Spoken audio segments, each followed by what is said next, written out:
दोस्तों आज की वीडियो में मैं आपको केंद्रीय विद्यालय का जो एडमिशन का फॉर्म आया है उसके बारे में बताऊंगा कि कैसे आप इसको फिल कर सकते हैं, क्या क्या एलिजिबिलिटी है। तो दोस्तों ये वेबसाइट है केंद्रीय विद्यालय की, इस पे आपको आ जाना है admission.kvs.gov.in। उसके बाद दोस्तों यहाँ पे देखिए ये रजिस्ट्रेशन का ऑप्शन दिया है। जैसे इस पर क्लिक करेंगे कुछ ऐसा इंटरफेस आएगा, ये इंस्ट्रक्शन वगैरह दी है, इसको आप देख सकते हैं। उसके बाद नीचे आके I have read all the instruction पे क्लिक करके ये फॉर्म आपका खुल जाएगा रजिस्ट्रेशन वाला। उसके बाद दोस्तों यहाँ पे ये दिया है ऑप्शन बाल वाटिका फर्स्ट, सेकंड और थर्ड और क्लास फर्स्ट। तो जिस भी चीज़ के लिए आप एलिजिबल हैं डेट ऑफ बर्थ के अकॉर्डिंग इसमें भी दिया है दोस्तों, दिखा देता हूँ मैं आपको। ये देखिए बाल वाटिका फर्स्ट, तो इसमें डेट की एलिजिबिलिटी जो दी है डेट ऑफ बर्थ की वो 1/4/2022 से 1/4/2023 दी है। और बाल वाटिका 2 में 1/4/2021 से 1/4/2022 दी है। और बाल वाटिका 3 में 1/4/2020 से 1/4/2021 दी है।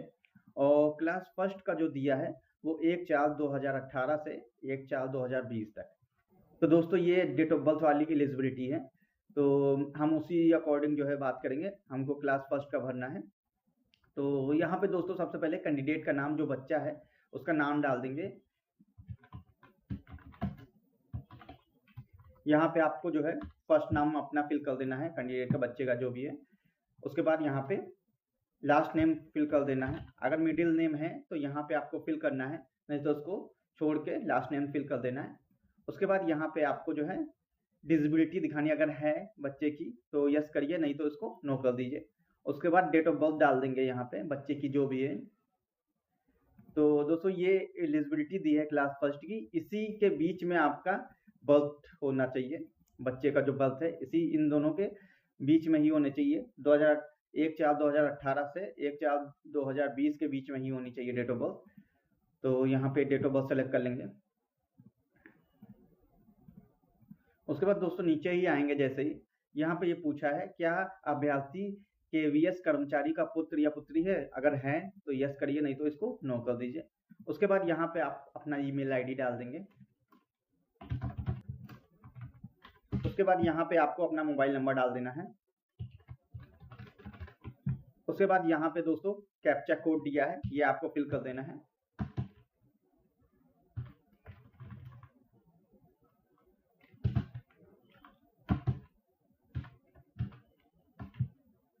उसके बाद ये रजिस्ट्रेशन का ऑप्शन दिया है, इस पर जैसे ही क्लिक करेंगे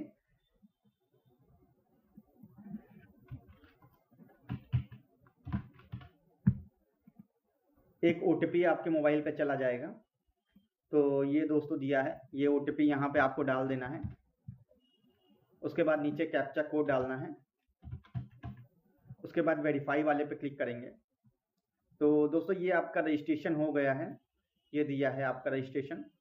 यहाँ पे आपको बच्चे का नाम दे दिया है, लॉगिन कोड दे दिया है, बच्चे का डेट ऑफ बर्थ दे दिया है और मोबाइल नंबर दे दिया है जो आपने रजिस्ट्रेशन किया है। उसके बाद दोस्तों आपको लॉगिन पे आ जाना है। तो दोस्तों यहाँ पे आपको लॉगिन पे आ जाना है, ये दिया है लॉगिन कोड, यहाँ पे आपको फिल कर देना है। उसके बाद यहाँ पे आपको जन्म तिथि जो आपकी है वो फिल कर देनी है बच्चे की। उसके बाद दोस्तों यहाँ पे आपको मोबाइल नंबर फिल कर देना है।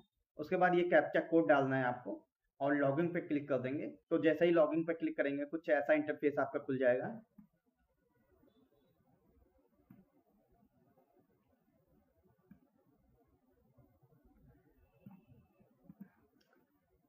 उसके बाद दोस्तों यहाँ पे आपको बर्थ सर्टिफिकेट नंबर डाल देना है, जो भी आपका है वो यहाँ पे आपको फिल कर देना है।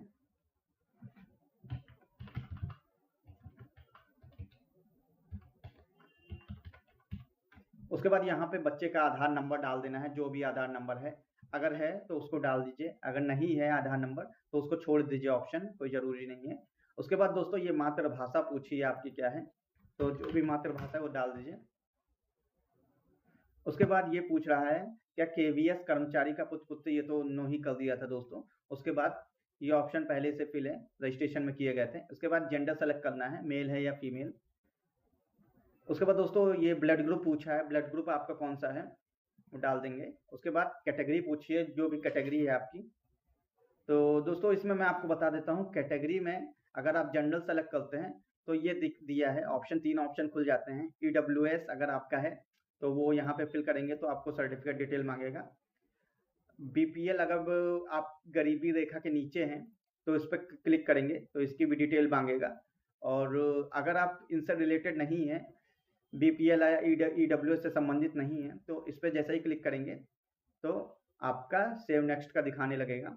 बाकी ऐसे ही दोस्तों आप जैसे ही OBC पे क्लिक करेंगे तो ये पूछेगा OBC creamy layer, non creamy layer, तो वैसे ही सर्टिफिकेट इसमें मांगेगा।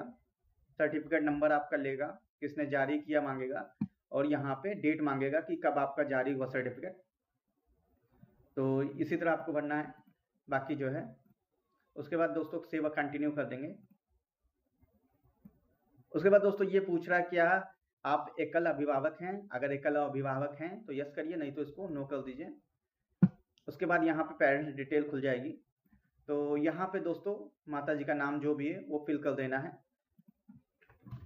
उसके बाद यहाँ पे नेशनैलिटी सेलेक्ट करनी है। उसके बाद यहाँ भी कंट्री सेलेक्ट करनी है। उसके बाद यहाँ पे स्टेट आपका सेलेक्ट करना है, जो भी स्टेट है। उसके बाद यहाँ पे सिटी सेलेक्ट कर लेनी है, जो भी आपकी सिटी है। उसके बाद यहाँ पे एड्रेस सेलेक्ट कर लेना है, जो भी आपका एड्रेस है वो आप यहाँ पे फिल कर देंगे। उसके बाद यहाँ पे आप पिन कोड डाल देंगे, जो भी आपका पिन कोड है।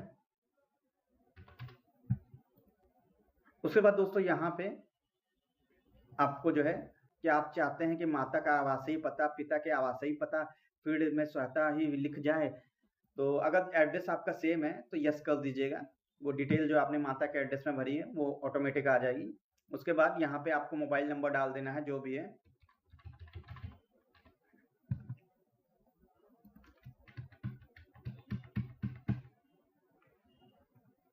उसके बाद यहाँ पे क्वालिफिकेशन माता की डालनी है, जो भी क्वालिफिकेशन है वो आपको फिल कर देना है। हाई स्कूल है हाई स्कूल, इंटर है इंटर, ग्रेजुएशन है तो ग्रेजुएशन। उसके बाद यहाँ पे आपको गवर्नमेंट जॉब अगर है तो यस करिए, नहीं तो उसको नो कर दीजिए। तो ये ऑक्यूपेशन पूछेगा कि आप क्या करते हैं, तो अगर हाउसवाइफ है तो नॉट वर्किंग लिख दीजिएगा। उसके बाद ये सब लिखने की जरूरत नहीं है। उसके बाद इनकम पूछेगा तो नो इनकम पे क्लिक कर दीजिएगा। उसके बाद दोस्तों यहाँ पे पिताजी का नाम पूछेगा, तो यहाँ पे जो भी है मिस्टर या लेट अगर है तो लेट भी लिख सकते हैं, मिस्टर जो भी है उसमें पिताजी का नाम लिख देंगे। यहाँ पे मोबाइल नंबर डाल देना है, जो भी है।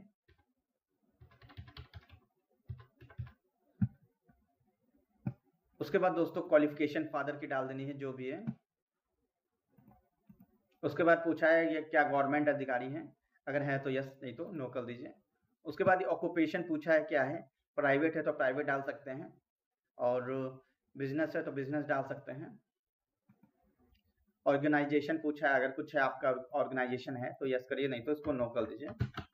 उसके बाद एनुअल इनकम पूछिए, एनुअल इनकम क्या है। तो दोस्तों यहाँ पे 2.5 लाख तक दिया है इनकम, 0 से 2.5 लाख तक, तो हम ऐसे पे क्लिक कर देंगे। तो ये दिया है सेवन कंटिन्यू, इस पर क्लिक कर देंगे। दोस्तों ये दिया है क्या बच्चे के भाई बहन हैं, अगर हैं तो उसको आप ये ऐड करेंगे, और यहाँ पे नाम बच्चे का, लिंक कौन सा है, डेट ऑफ बर्थ, कहीं पढ़ रहे हैं कि नहीं, कोर्स कौन सा है, और स्कूल, ये दोस्तों चीज़ें मांगेगा, उसको आप फिल कर देंगे। अगर नहीं है तो सीधा कंटिन्यू कर दीजिए। तो ये स्कूल का ऑप्शन देगा। तो यहाँ पे दोस्तों आपको सेलेक्ट कर लेना है कौन सा आपका स्कूल है। तो मैं दिखा देता हूँ आपको, यूपी सेलेक्ट कर लेंगे, आपका जो राज्य है उस हिसाब से सेलेक्ट करेंगे। मैं अपने अकॉर्डिंग कर रहा हूँ। तो यहाँ पे दोस्तों जैसे नज़दीक अगर देखा जाए तो जो भी नज़दीक है केंद्रीय विद्यालय उसमें लोग एडमिशन लेते हैं। तो मैं आपको बता दे रहा हूँ, मैं डेमो दे दे रहा हूँ, आपके जो नज़दीक आप उसी को सेलेक्ट कर लीजिएगा। मैं अपने अकॉर्डिंग सेलेक्ट कर रहा हूँ, ये दे दिया है। उसके बाद ये पूछ रहा है कि दूरी पूछ रहा है दोस्तों 5 किलोमीटर से कम या बराबर, तो हम इसी पे क्लिक कर देंगे। उसके बाद ये मैंने केंद्रीय विद्यालय अलीगंज का डाल दिया है, शिफ्ट 1। अभी दोस्तों इसमें शिफ्ट 2 भी है, तो मैं उसको भी फिल कर दूंगा। ये देखिए दोस्तों, जैसे ही नेक्स्ट चॉइस पे क्लिक करेंगे ये दे दिया है सेकेंड वाला। तो इस पे जैसे ही जो है यूपी पे क्लिक करेंगे, ये देखिए इसमें भी यही डाल देंगे। उसके बाद नेक्स्ट चॉइस करेंगे। तो नेक्स्ट में भी आप अगर कोई चॉइस करना चाहते हैं तो उसको चॉइस कर सकते हैं, 3 चॉइस आप कर सकते हैं, कोई भी कर दीजिए जो आपके आसपास है। मैंने डाल दिया है ऐसे ही। कोई भी चॉइस कर सकते हैं जो आपके आसपास हो। उसके बाद सेव एंड कंटिन्यू करेंगे। अगर कहीं ट्रांसफ़र हुआ है 7 साल में तो इसको आप डिटेल भरिए, नहीं तो इसको छोड़ दीजिए। पर दोस्तों यहाँ पे ये दिया है बच्चे की फ़ोटो जो है वो आपको अपलोड कर देनी है। उसके बाद यहाँ पे आपको बर्थ सर्टिफिकेट अपलोड कर देना है। उसके बाद सेव एंड कंटिन्यू पे क्लिक करेंगे तो दोस्तों ये डिटेल आपकी कैंडिडेट की खुल जाएगी। ये फॉर्म है पूरा, इसको आप एक बार देख लीजिएगा। उसके बाद सेव एंड कंटिन्यू कर दीजिएगा तो ये दिखाएगा प्रोसीड टू वेरिफिकेशन। उसके बाद जो मोबाइल नंबर रजिस्टर किया है उस पर एक OTP जाएगी। OTP जैसे ही जाएगी दोस्तों आपको यहाँ पे डाल देना है वो OTP। तो दोस्तों उसके बाद ये आपका फॉर्म आ गया है, आपका फॉर्म कंप्लीट सब दिखाएगा, सबमिशन दिखाएगा ये सबमिटेड। तो दोस्तों अगर आपके फॉर्म में कोई गलती है तो उसको आप सुधार नहीं सकते, मगर आप अपना फॉर्म कैंसिल करके दोबारा जो है उसको फिल कर सकते हैं। यही एक रास्ता है आपके फॉर्म को करेक्शन करने का। तो दोस्तों अगर वीडियो आपको पसंद आई हो तो वीडियो को लाइक करना ना भूलें।